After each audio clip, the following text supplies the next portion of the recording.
On December 29, 2008, a research assistant named Sangji was performing a routine chemical transfer in a UCLA chemistry laboratory. The goal was straightforward: move a reactive substance from one sealed container to another. Within seconds, the procedure went catastrophically wrong. Sangji was not wearing a lab coat. Her clothing caught fire. She suffered burns across nearly half her body, and 18 days later, she died. She was 23 years old. This is not a story about an unforeseeable accident. The evidence that emerged afterward, through a California regulatory investigation, criminal charges, and years of institutional reckoning, points to a chain of documented failures that preceded the fire by months, possibly longer. The central question is not simply what went wrong in that moment. It is why the conditions for that moment were allowed to exist. Sangji was working as a research assistant in the laboratory of Patrick Heron, a chemistry professor at UCLA. The experiment involved tert-butyllithium, a chemical classified as pyrophoric. That word is critical to understanding what happened. A pyrophoric substance ignites spontaneously on contact with air. It does not need a spark. It does not need an open flame. Exposure to ordinary atmosphere is sufficient to cause immediate combustion.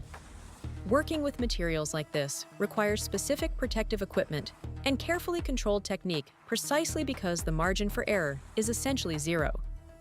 The transfer was being performed using a plastic syringe. During the procedure, the syringe came apart. The chemical spilled. Because tert-butyllithium is pyrophoric, ignition was immediate.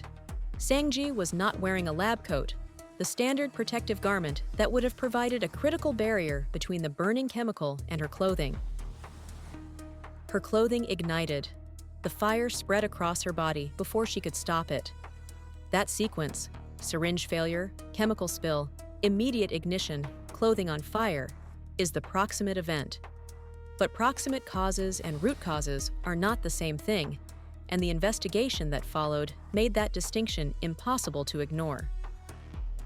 The California Occupational Safety and Health Administration, known as OSHA, conducted the formal investigation.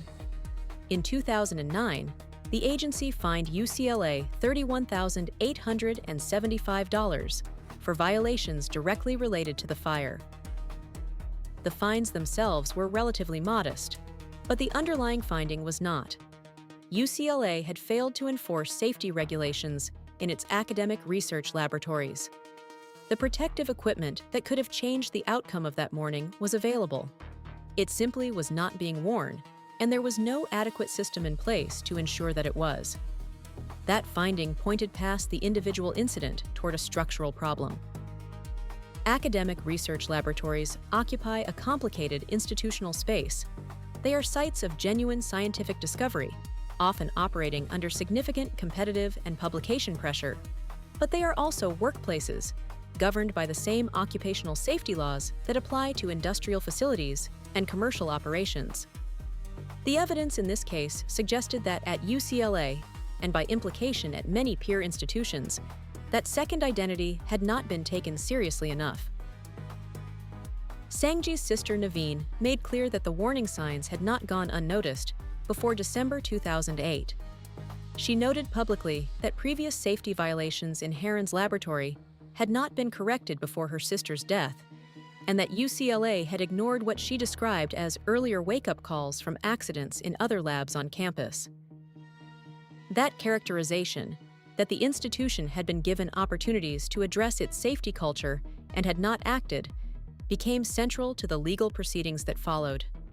In 2012, the Los Angeles District Attorney filed 4 felony charges against both the regents of the University of California and Patrick Heron individually, citing willful violation of safety regulations. This was legally significant in a way that went beyond the specific case. Criminal charges arising from an academic laboratory accident were, at that point, essentially unprecedented. Laboratories and universities had long operated under an implicit assumption that the rules governing industrial workplaces applied differently or less strictly, to research settings. The charges against Heron and the university directly challenged that assumption. The prosecution ultimately did not end in conviction. Heron entered into a deferred prosecution agreement, agreeing to donate to a burn center and perform community service. In September 2018, the court confirmed he had fulfilled those terms and dismissed the charges. Sangji's family was openly dissatisfied with that outcome. Naveen Sangji noted that the university had spent nearly $4.5 million in public funds defending itself and Heron, a figure she described as deeply troubling given the circumstances of her sister's death. The organizational failure here operated on at least two levels.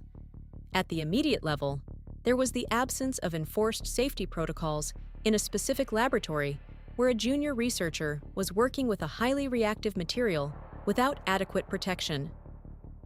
At the institutional level, there was a university that had received prior signals about safety culture problems and had not translated those signals into systemic corrective action.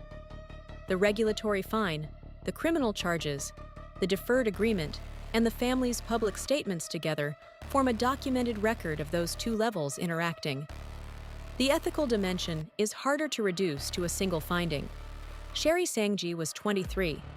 She was in a position of relative institutional vulnerability, a research assistant working under a senior faculty member in a competitive academic environment. The question of whether she fully understood the risks of the material she was handling and whether the laboratory provided adequate training and supervision to someone in her position was never definitively resolved in court. But the regulatory record establishes that the protective infrastructure around her was insufficient. What changed after Sangji's death was by most accounts substantial, though the pace was uneven. Her case became the reference point for a broader national conversation about laboratory safety in academic settings. Universities across the country reviewed their safety protocols for handling reactive chemicals. Professional chemistry organizations issued updated guidance. The case is now cited in discussions about the legal and ethical responsibilities of principal investigators toward the researchers working in their labs, including those who may lack the experience or institutional standing to advocate for safer conditions on their own behalf. The requirement to wear appropriate protective equipment when working with pyrophoric or otherwise hazardous materials is not a bureaucratic formality. It is, as this case demonstrated, at the cost of a young woman's life. The difference between a manageable incident and an unsurvivable one. The lab coat that Sangji was not wearing on December 29, 2008, was not optional. It should not have been treated as optional. The evidence shows that for too long, in too many academic laboratories, it was. Sherry Sangji's case remains the first criminal prosecution arising from an academic laboratory accident in the United States. That fact alone tells you something important about the culture that preceded it. It took a death, a regulatory finding, and felony charges to begin forcing a serious institutional reckoning with the idea that research laboratories are workplaces, and that the people inside them, regardless of how extraordinary the science, deserve the same basic protections as workers anywhere else. The charges were eventually dismissed. The fines were modest. But the safety culture that UCLA and peer institutions have been required to build since 2008 is the lasting consequence of that morning and of the failure to act on the warnings that came before it. This content is for educational purposes only. Do not attempt to recreate any described experiment or procedure.